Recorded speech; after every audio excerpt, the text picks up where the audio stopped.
Everyone wants more money, but most of us weren't taught how to create an abundant life. That's where the law of attraction, manifesting success stories show comes in. If you are ready to have more money, create more freedom, and experience more fun, turn the volume up. It's time to learn how to create the prosperity and life you have been dreaming of. Here's your host, Cassie Parks. Hello and welcome to this episode. I am your host, Cassie Parks, and I am back with Dave for a discussion on inspiration. Welcome, Dave. Hey, Cassie. Yeah, I'm excited about this talk. Same. It was an inspired conversation on inspiration. Yes. Yeah. That's kind of inspiration. Yeah. Exactly, right? All right. Well, we are recording this August 22nd, 2022. If you've been listening to Dave's episodes, I thought this would be got into a discussion about inspiration, and I just thought this would be a great conversation for people to learn from and to kind of see it in action. And we'll get into it later. This is also this date is important. It's a 2-week date that's important. So lots of fun things to come. If this is your first episode you're listening to with Dave, make sure to go back and check out the last 3 episodes because there's really good stuff there too. First question, always, what's your manifested total that we can celebrate today? Sure. It's $414,302.48. Yay! How does that feel? Awesome. Yes. So fun. Yeah. Couldn't have gotten there without you, Cassie. Thank you. Oh, my pleasure. I love it. Very cool. All right. So we're going to jump in. Dave is a film composer. And I just want to start with, what do you want as a film composer? Like, what do you want to create? What do you want to be living? Gosh. I guess when it comes to film composing, what I'm most passionate about is, it took me a while to understand this and put it into words. I guess I'm just most interested in different perspectives on screen. And I'm most interested in how each of those perspectives has a different essence to it that I can latch onto. And if I can grab that essence right, that perspective right, then I can create music from it. The thing that I'm grateful for is the fact that I've been given so many chances to lean into different perspectives, and it's one of my big things to be able to work on a project that has a perspective that I really just don't understand at all. And then by the end of it, I'm like, okay, cool. I think I finally understand what's going on here, to maybe just a little bit. And I think that just broadens perspectives. Well, a perspective broadens a perspective. So, I love doing music. I've always loved doing music, but it's the perspective that counts, I think. Awesome. And so do you have a big vision, or like before the Enchanted Circle, did you have a big goal with film composing, or has it just always been like, oh, what happens will happen? Oh gosh, I wish it were that way before the Enchanted Circle, but I think that's what brought me to the Enchanted Circle, is the fact that I was just working so hard and spinning my wheels so much. I think like before the Enchanted Circle, it was all about okay, well, I should reach out to 5 people on LinkedIn every single day, no matter what, because this is a numbers game. And that doesn't really yield to a whole lot of fun. And it's like filling up a lot of space there with things that don't feel good. Mm-hmm. So I can imagine that if I kept on doing that, I would have been doing projects and I'm sure I would have gotten a project or 2 from doing that, but I can't really honestly guarantee that they would have been anything that I would have really wanted to do. Mm-hmm. Yeah. So for listeners, I want to know if it's okay if we say it this way. Like, you okay, you have to work hard to make connections. Mhm. You should constantly be reaching out if you want work in your industry. Hmm. I mean, I guess like there's it's as you put it before, it's like if you feel inspired and you're feeling pretty good and it's like a hell yes, then it's not really, it doesn't feel like work. Mm-hmm. And that's something I've really leaned into a lot. And I think like at this point, jumping in and feeling good before I reach out to somebody means more to me than actually getting a good connection, because I personally feel like my life is enriched by having more people around me that I can really feel good around. I don't know if that makes any sense, but it's just like good friends, like good people to work with, and we're just on the same page, and that means more to me than necessarily getting like these really hotshot film composing gigs, which I would accept in a heartbeat. I'm not going to lie, but the real point of this is like um, getting in touch with and keeping in touch with those really great people. I love that. Is that always been the way that you saw reaching out, or is that shifted? In the way that I was doing it, that shifted. I think for a long time, I've always been very concerned about like having good people around me, for sure. What shifted after I joined the Enchanted Circle was again like how I was reaching out to these people. It feels mightily inspired to me to spend time with people and just talking, not even about film composing or movies or anything like that. To me, it's more fun just to get to know a person on like a very human level and just go from there. It feels better. I can always go back to it. If that's a foundation, then I can always go back to that foundation after a project. Like a friend of mine, we were working really, really, really hard recently on a movie of his, and now it's like we don't have to talk about just movies. Yeah. we could just relax and hang out. That just means a lot to me. I love that.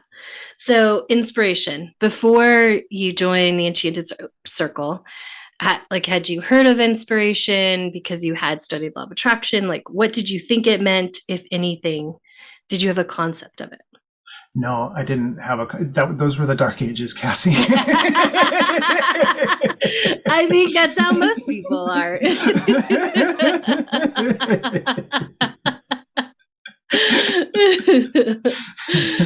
Oh, I love it. All right. So what do you know now that inspiration is?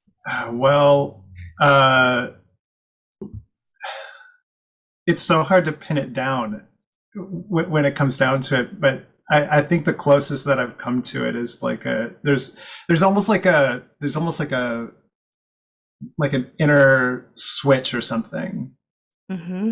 It's like, I guess like I have this this kind of personality that's just like, oh, this sounds like a good idea, I'm just gonna do it.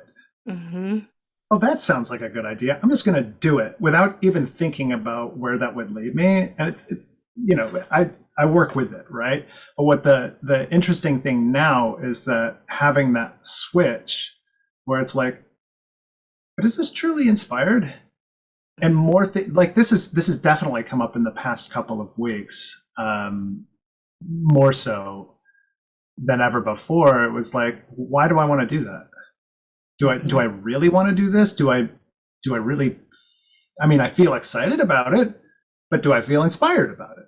Do I, it was that question that was constantly happening. And what started occurring was like actual true inspiration, where it was like, oh, wait a second, this one feels good and it's inspired. Let's jump in. Let's see what happens. Like I learned something new on my synthesizer board this morning, just because it kept on coming back in my mind, like to try out this one thing that you can do with this one synthesizer. I was like, holy crap, that's amazing. I had no idea that was there. That's so fun, right? And so now I'm like, okay, cool. I've got another thing to mess around with. It just feels good. I don't know if that at all answers your question. I mean, it's a start. So let's break it down. Because I think there's a lot of people, and especially we've discussed this in previous episodes, like your money story was Money Chaser. It used to be Money Chaser. And Money Chasers, like one of the amazing things about them is that they are full of ideas. Right. But then they don't do, when you're still living that story, you don't do this sort of evaluation that you just talked about where you're just like, good idea, do it. Good idea, do it. So you're constantly doing new ideas because your brain is great at coming up with ideas that often feel exciting. I think for me, what I learned was the outcome felt exciting, not necessarily the idea, but like what I thought it would give me was exciting. I love that. That's awesome. Yeah. It's like, That's so true. Right? It's not the actual idea, but what you just described was like, oh, let me sit back. Like, so tell us a little bit, if you can, the difference for you between excitement and inspiration. Because you said, like this might feel exciting, but then I ask, is it inspired? Yeah, well, this is something I've just been experimenting with on my own. Like, I don't know if this is good. I don't know if this is going to do a good job of unpacking it, but I think like in the past couple of weeks, another thing that I've learned was like, oh, why don't I just 100% go full on and completely accept every single feeling that I'm ever feeling, period, and expect it to nourish my inspiration 100%, right? Like just jumping in, seeing what happens. And 3 days later, I was like, whoa, okay, that was intense, right? Yeah. I mean, I definitely, I learned so much during those 3 days, but I was just like, it nourishes. Feelings nourish inspiration. Feelings nourish inspiration. Feelings nourish inspiration. And then the next thing I knew was that the feelings were a lot more relaxed. So when we talk about that excitement of the hell yes, I mean, that's technically a feeling, right? The reason I'm struggling to figure out exactly what to call inspiration is because it's more subtle, it's deeper than that, and it was the weirdest thing. I can't remember exactly what it was, but there was something that I was about to do. Because as you said, like, money chasers have those ideas and they're just like, oh, I'm just going to do this, right? Well, there was something that I was about to do, but something inside of me winced. Yeah. And it was like, hey, wait a second, is that must be closer to what inspiration or not inspiration, like that. So I guess it's a really convoluted, like long way of explaining, like maybe there's a difference there. I'm still exploring it and still understanding it. And the only thing that I do know for certain, at least for me, is that like full on feeling whatever feelings just helps grow inspiration, if that makes any amount of sense. Yeah. Well, and it it makes sense obviously to me, but what's coming up for me right now is one of the reasons it makes so much sense is that if you're allowing all of your like we're not trying to make something have feeling. Like if you're allowed to just feel all the feelings, we don't have to create in our mind ways to feel excited, to maybe balance out something else, right? If nothing else is wrong, like we don't need to constantly feel excited if all feelings are okay, which lessens our need to come up with these ideas that make us feel excited in the moment and sort of give us that hit. I'm going to listen to this interview later and be like, put that part on repeat for a while. Yes. Oh, I love it. So you mentioned this 2 weeks. Tell us about the project you worked on before the 2 weeks, because I think what you said, correct me if I'm wrong, is it's the first time that you were like fully inspired. Like you created something only when you were inspired, and it was from total Mm. inspiration. Yeah. Well, I was lucky. I had moments with the director before I started doing the film where we started just talking about music. And for those of your listeners who are not like, ensconced in the film industry, like it's when I get a chance, when people get a chance to start collaborating before any of the work is done, it just ends up better. It's I don't know what it is. I mean, it's just talking about film and music beforehand just like makes things so much easier. So like that part was easy. I had sent him an idea that I'd synced up to one of the rough cuts, and was like, "What do you think of this?" And he sends it out to like 3 or 4 of his friends, and they were like, "Yeah, this is going to work." I was like, "Okay, cool." Right. So that part was super easy.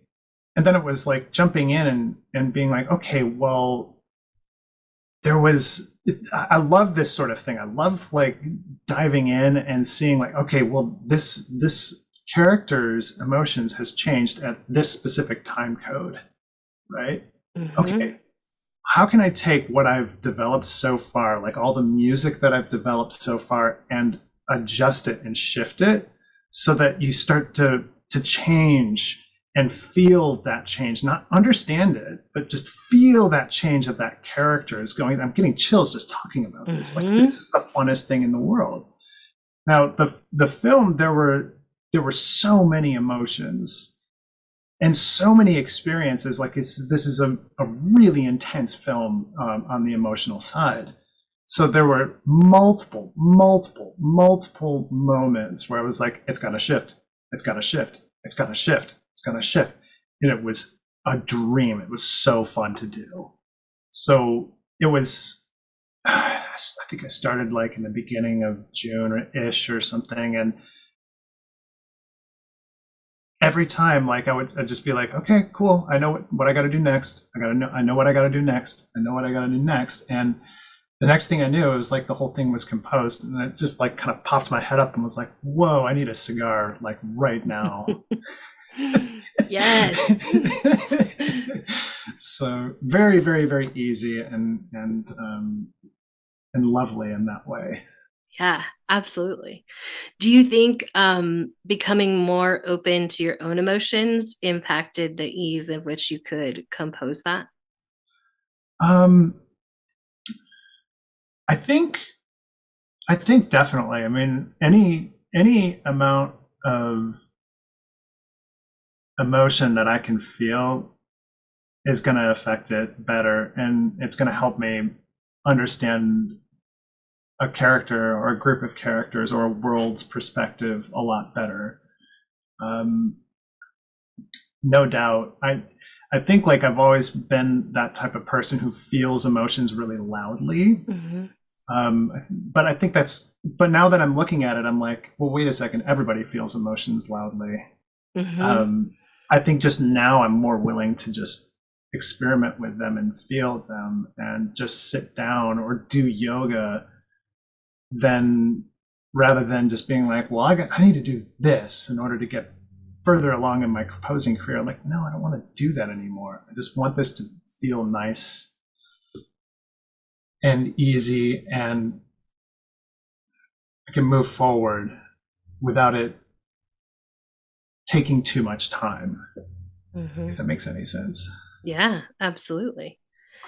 And that ease is part of what led into, you were inspired to say like, then I'm going on a 2-week break, right? Tell us about that. Oh my gosh. Yeah.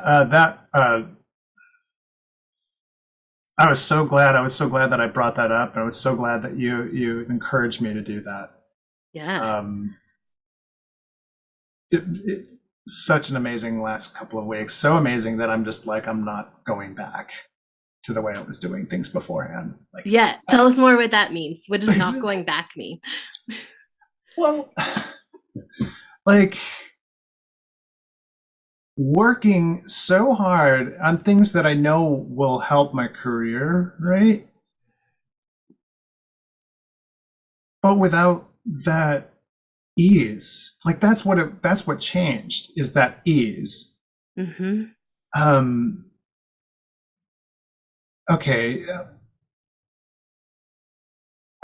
So like during the 2-week break, I kept on having this recurring thought, I want to get back into learning orchestration. Right?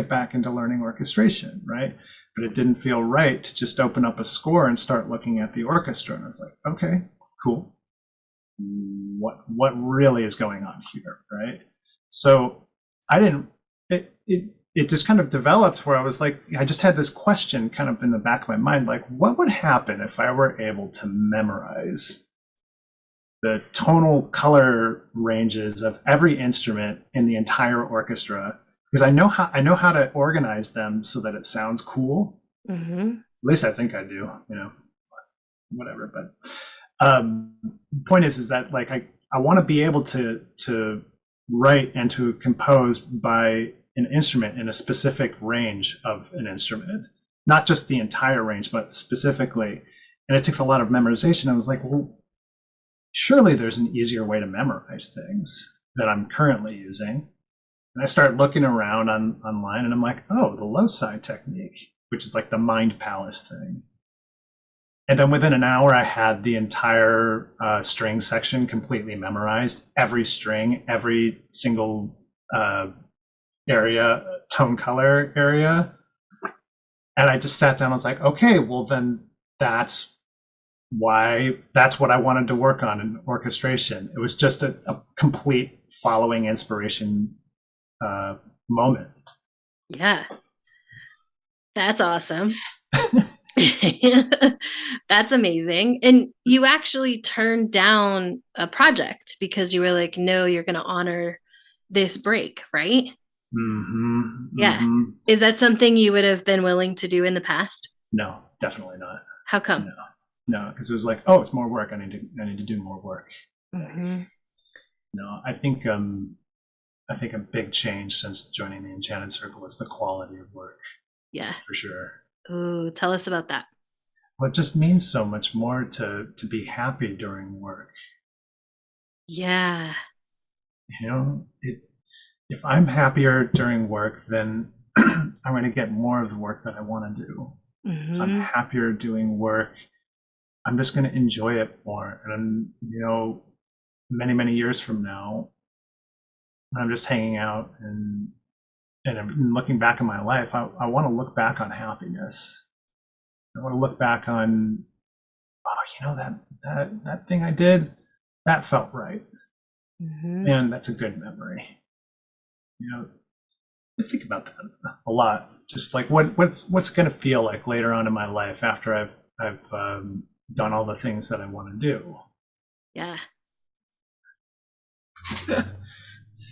That's amazing. I love it. I love it. So, what do you know now are like keys to creating what you want as a composer?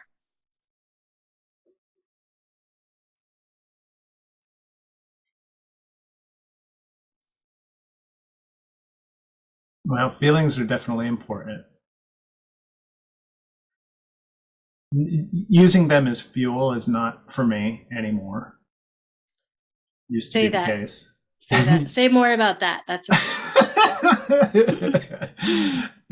like using feelings as fuel. I've known so many friends who have done that, who are just like, oh man, dude, you're missing out. You can't do that, But basically, it's like, oh, I feel bad right now. I'm just going to use that as fuel to get this one thing done that I need to get done because it has to be done. It's like, no, I'm not doing that anymore. Awesome. Yay. So I wish there was more I could say about it. I just, I want to feel happy when I'm doing stuff. So yeah, I love it. Would you say like that is like the key is to feel happy and good about what you're doing?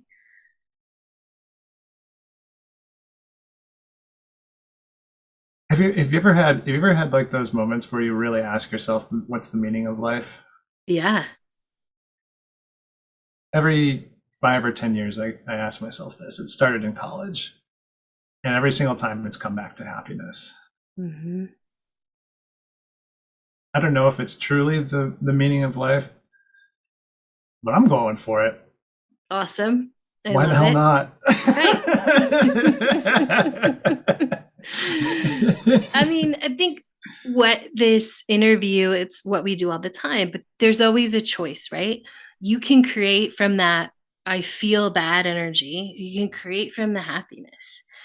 And it's it's a choice. And so for most of us, the obvious choice is the happiness. It there's no doesn't mean it's wrong if that's not what you choose. But when we really see it's a choice, I can create from this place of pushing and, whatever, using other things for fuel. I can do it from this place of feeling really good and being happy and having everything feel good. Like it's a choice. Yeah, I've heard you coach a lot around that in the Enchanted Circle. It's like, and reorienting people to the hell yeses, Mm-hmm. the inspired actions. It just makes more sense. Yeah. Right. When you realize you're like, oh, yeah, why would I not do that? Why would I choose this other thing? Yeah, Yeah. yeah, yeah. I'm thinking of a bunch of colleagues that I know who are not creating from that happiness place. I'm like, I feel so sorry, man. Yeah. I know. Ooh. This interview is making me like I would love one of my idea thing. I always love to come up with like experiments or things that like we could like test or document, Oh, And now yeah. I'm like, what if everyone on a set or everyone that touched a movie like took a happiness scale or how good they felt at work, Ooh. and then like we could graph that to like the success or the money it makes or the like. Ooh. Yeah, I'm like, oh, that would be fun. That would be fun. Yeah. I want to do that now. Right. Maybe I can talk one of my producer and director buddies into doing it. That would be awesome. Like I think it would just show like the energy that goes into it is the energy that comes out, right? Oh man, you're so right. I think like there have been times, oh my gosh, yeah, there was this one time where I was like, I can play this one piano part. I can play it right now and get it done with. I can do this. I can make it happen. And I totally realized that I was getting into that energy, and I was like, Yeah. I think I want this to translate. Mm. So I got up really early the next morning, got into that space and played it. I was like, okay, that feels a lot better. I totally know exactly what you're talking about. Creating from that really great space will translate, like having everybody on the same, well, not the same page. There's I guess like at least the same focus Mm-hmm. in how to make a movie move forward in a Yeah. really beautiful, really easy way. How does that feel as an audience member to watch? Right. Hmm. Yeah. I think I think it would have to translate. And there's it's just coming like there's some older movies that like missed their mark but are really like they have a cult following now, but they might be like 20-year-old movies, And I would also love to see, because I think the energy that put in like is now being created, is my guess, right, is coming to fruition.